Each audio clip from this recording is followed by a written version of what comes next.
재작년 여름방학 때 있었던 일. 차로 목적도 없이 훌쩍 혼자서 여행을 떠났지만 니가타의 나가노 쪽으로 가던 중 깊은 산속에서 길을 잃어버렸다.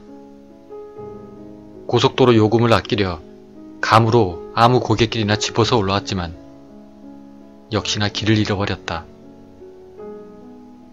시간은 심야를 지나 인가도 전혀 보이지 않았고 아무리 가도 산을 벗어날 수가 없었다. 곤란하고 초조해지기 시작했을 때 고개를 내려가고 있는 보행자를 발견했다. 이런 깊은 산속이라도 살고 있는 사람은 있구나 라고 생각을 하며 천천히 내려가 접근을 해보았다.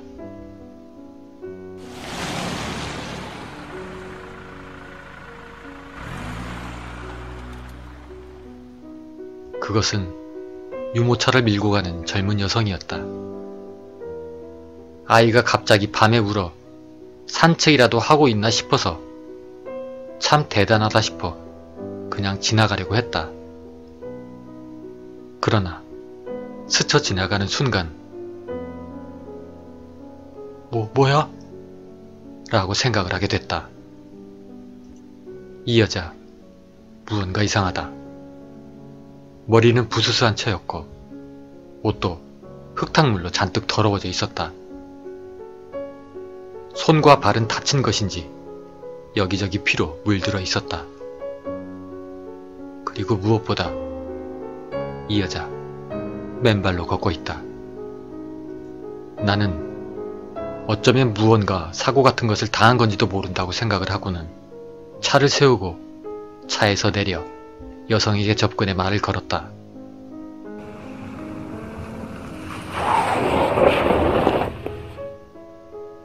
저 괜찮으신가요? 그러나 뒤를 돌아본 여성을 보고 나는 온몸에 소름이 끼치는 것을 느꼈다. 아니, 이 여자에게 말을 건 것을 후회하게 되었다. 유모차에 태워져 있는 아기는 죽어 있는 것이 아닌가. 썩은 시체의 냄새. 눈알 부분은 이미 썩어서 공허하게 비어있을 뿐이다. 이건 누가 봐도 죽었다는 걸 알 수 있을 정도이다. 이 여자는 아기의 사체를 실은 채 걷고 있었던 것이다. 으아! 나는 너무나 놀라 그만 뒤로 휘청거리며 물러섰다. 그러나 넘어지려는 나의 손을 그녀가 붙잡아 넘어지지 않았지만 그 후 대단한 완력으로 끌어당겨져 나는 그녀의 바로 눈앞에서 그녀의 눈을 마주해야만 했다. 그런데 눈의 초점이 이상하다. 소위 말해서 맛이 가있는 그런 상태였다. 그리고 그 여자는 내게 얼굴을 가까이 하곤 돌연히 외치기 시작을 했다. 나의 아기.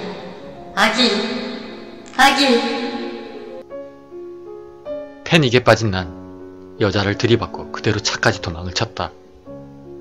단순히 이 정도로만 끝난다면 그냥 어디에나 있는 도시전설에 불과하겠지만 그것만으로 끝나지 않았다.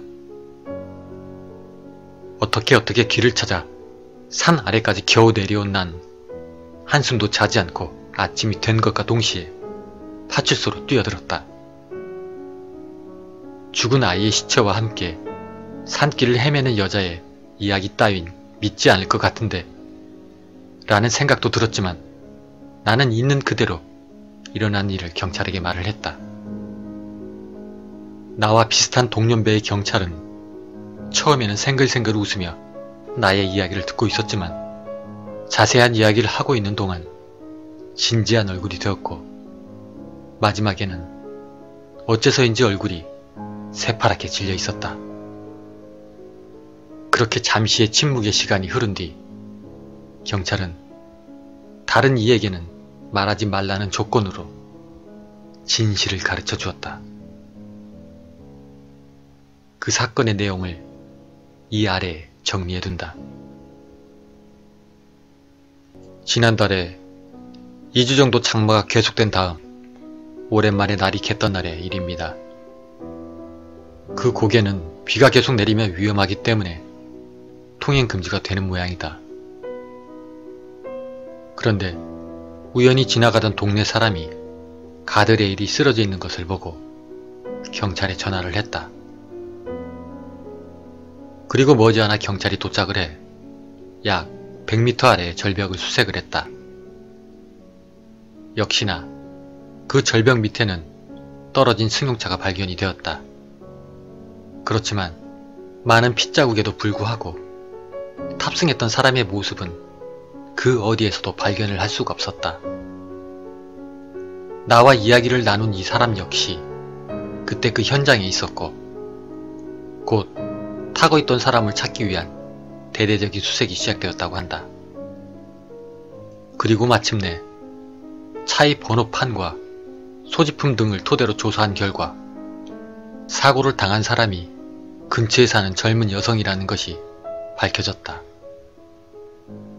수색은 계속되었고 저녁이 될 무렵 다른 조사원이 아기의 사체를 발견을 했다. 아기는 차가 떨어졌을 때 차 밖으로 떨어져 즉사한 듯 했다. 그런데 그 아기의 사체는 기묘한 모양을 하고 있었다.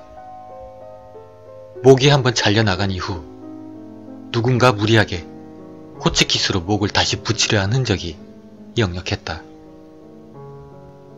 지휘관이 소리쳤다. 아직 아기 어머니가 살아있을지도 모른다. 어서 주위를 살펴. 아무리 봐도 아이의 죽음에 큰 충격을 받은 어머니가 아들의 사체를 어떻게든 살리려는 마음에 방금 잘려나간 목과 몸을 붙였다는 그런 느낌이 들었다.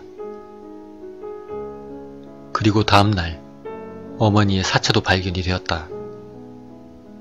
무서운 얼굴로 도움을 청하려 했던 듯 벼랑을 기어오르던 도중 숨이 끊어져 있었다고 한다.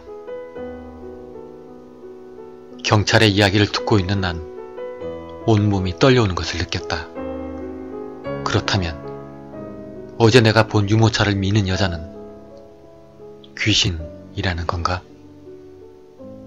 그 경찰은 자신은 귀신 따위를 믿지 않는다고 말을 했다.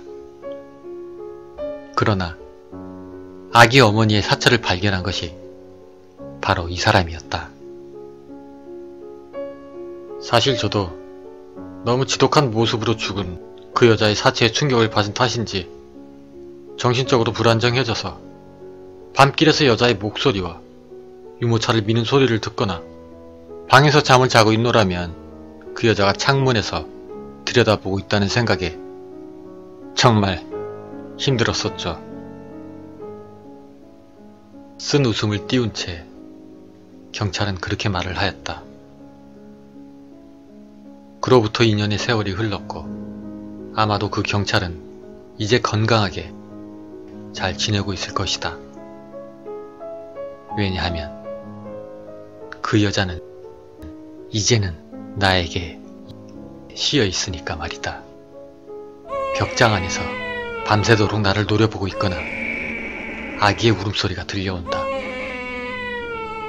도대체 왜? 그때 그 여자가 내게 도움을 청한 것이었는데 내가 거절한 것이 되어서? 아니면 지금 이 이야기를 듣고 있는 사람에게 옮겨가기 때문에? 그렇다면 다음은 당신이네.